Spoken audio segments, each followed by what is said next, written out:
At the nascent stage of the development of literature on the African continent, internal and foreign influences on the writers and their works are noticeable.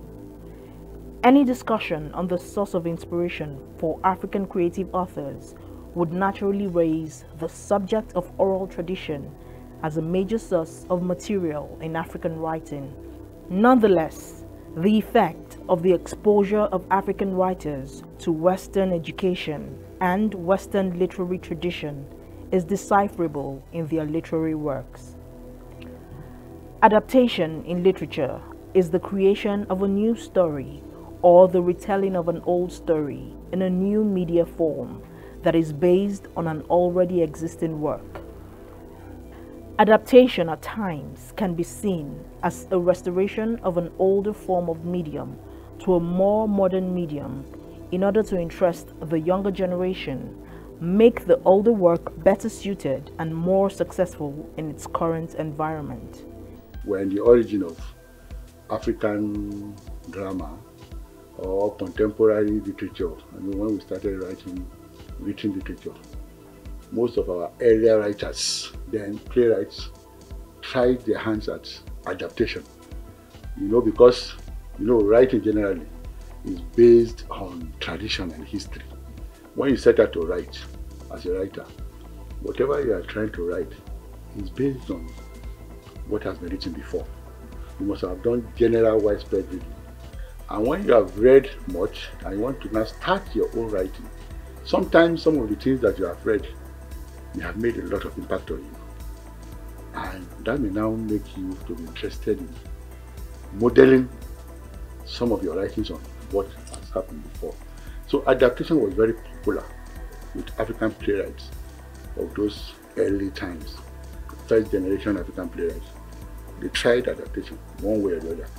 Some of them were very successful in that aspects, in that exercise of adaptation. Adaptation in literature contributed to groundbreaking achievements of the first generation African playwright, and this has also influenced the younger generation of writers.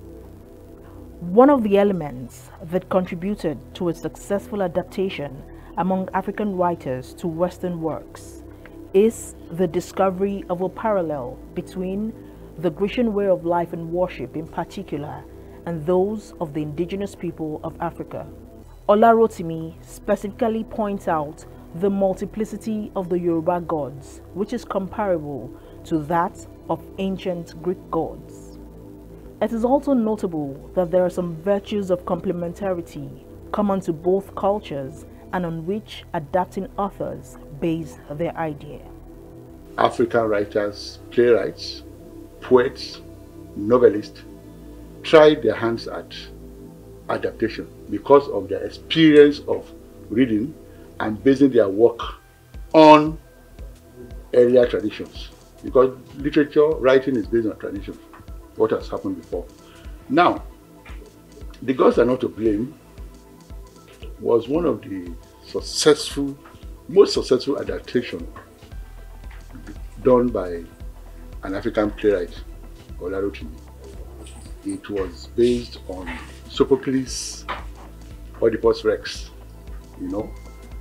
which itself was based on a Greek myth. The myth of Oedipus is just a myth in the Grecian history, which Sophocles as a writer now decided to use in a drama.